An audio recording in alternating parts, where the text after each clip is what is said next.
అందరికీ praise the lord. మీ అందరికీ కూడా ప్రభువైన యేసుక్రీస్తు నామములో శుభాభివందనాలు తెలియజేస్తూ ఉన్నాను. ప్రియులారా, మరి యాకోబు పత్రిక 4వ అధ్యాయము 14వ వచనాన్ని మనం చదువుకుందాం. రేపేమి సంభవించునో మీకు తెలియదు, మీ జీవనము ఏపాటిది, మీరు కొంతసేపు కనబడి అంతలో మాయమైపోవు ఆవిరి వంటి వారే. ప్రేమిన దేవుని బిడ్డలారా, రేపు ఏమి సంభవించునో మనకు తెలియదు అని దేవుని యొక్క వాక్యము సెలవిస్తూ ఉంది. మీరు ఇంతలోనే కొంతలోనే కనబడి అంతలో మాయమైపోయే ఆవిరి వంటి వారే అని దేవుని వాక్యం సెలవిస్తుంది. ఒక భక్తుడు అన్నాడు, ఇదిగో జేబుల పెన్నుకు గ్యారెంటీ ఉంటుంది కానీ మానవుని యొక్క గుండెకు గ్యారెంటీ లేదని అన్నాడు. రేపు ఏమి సంభవించునో మనకు తెలియదు. మనకు మరి ఏమవుతుందో, రేపు ఉంటామో, రాత్రి ఆ భయంకరమైన నిద్ర పడక నుండి మనం లేస్తామో మనకు తెలియదు. ప్రియులారా, మరో గంట తర్వాత ఏం జరుగుతుందో మనకు తెలియదు. అయినా మనం అందరము కూడా ఇది నాది, నేను సంపాదించాలి, ఈ సర్వము నాది, ఈ భూమి నాది, ఈ ఇల్లు నాది, ఈ పిల్లలు నావారు, ఈ నా శరీరము నాది అనే ఒక గర్వంతో మనం జీవిస్తూ ఉన్నాం. ప్రియులారా, మరి మనలో ఈ గర్వం పోవాలంటే ఒక భక్తుడు అన్నాడు ఏంటిదంటే, ప్రతిరోజు సమాధుల దగ్గరికి వెళ్ళి సమాధులను చూసి రావాలన్నాడు. ఎందుకంటే మరి ఆ సమాధులలో ఉన్నవారు చాలామంది కూడా ఒకప్పుడు గనులు, గొప్పవారు, రాజకీయ నాయకులు, వేత్తలు, మేధావులను పడిన వారే, మరి విర్రవీగిన వారే ఎందరో ఆ కాలగర్భంలో కలిసిపోయి మంటికి మన్నుగా, ధూళికి ధూళిగా మార్చబడ్డాయి. కనుక ప్రేమైన దేవుని బిడ్డలారా, మనకు రేపు ఏం జరుగుతుందో మనకు తెలియదు. ఆ అతిశయాన్ని మనం తొలగించుకోవాలి. ప్రియులారా, ఏమంటున్నాడు, మీరు కొంతసేపు కనబడి అంతలో మాయమైపోయే ఆవిరి వంటి వారే అంటున్నాడు. ఆవిరి చూడండి, ఎలా మన వంట వండినప్పుడు అవి మూత తీయగానే మరి ఆవిరి ఎలా వస్తుందో చూడండి, కానీ అది కొద్దిసేపటికే కనబడకుండా తొలగిపోతుంది. అలాంటి మరి జీవితం అనేది. కరోనా టైంను మీరు జ్ఞాపకం చేసుకోండి.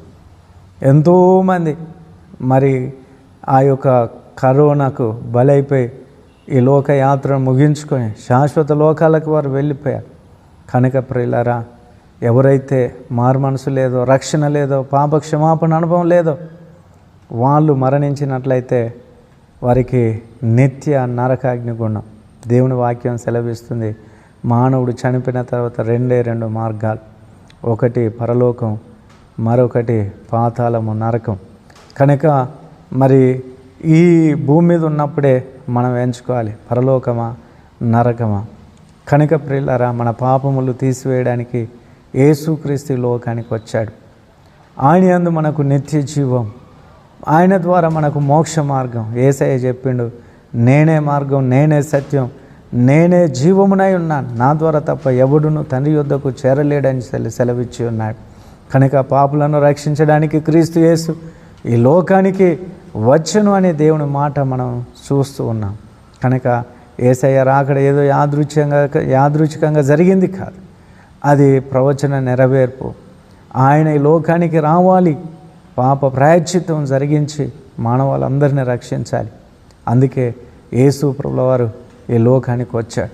కనుక ఇదిగో నమ్మే బాప్తీసం పొందినవాడు రక్షింపబడును, నమ్మని వానికి శిక్ష విధించబడునని దేవుని లేఖనం సెలవిస్తుంది.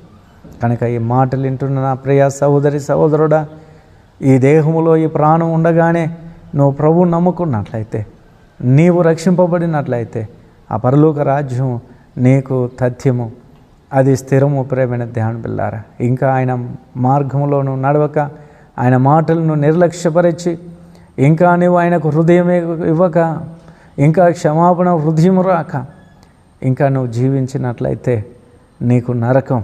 ప్రేమైన దేవుని బిడ్డలారా, కనుక ఈ మాటలు వింటున్న నీలో పరివర్తన రావాలని దేవుడు కోరుకుంటున్నాడు. నిర్లక్ష్యం చేసినట్లయితే నువ్వెప్పుడు ఈ లోకయాత్రను ముగించుకుంటావో తెలియదు. నీ జీవనం ఏపాటిది, కొంతసేపు కనబడి అంతలోనే మాయమైపోయే నీటి ఆవిరి వంటిదని దేవుని వాక్యం సెలవిస్తుంది. గాలి బుడగ లాంటి జీవితం. కనుక ఎప్పుడు టప్మని ఎగిరిపోతుందో పగిలిపోతుందో తెలియదు.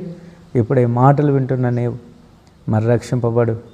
మరి దేవుడు కోరుకుంటున్నా, నువ్వు నమ్మిన నీవు ఇంకా పాపంలో ఉన్నట్లయితే ఆ పాపం నుండి బయటికి రా, పరిశుద్ధత కలిగి ఉండు, ఆయనలో మరి జీవించు. దేవుడిటి మాటలు మన వెనుకలు ఆశీర్వదించును గాక.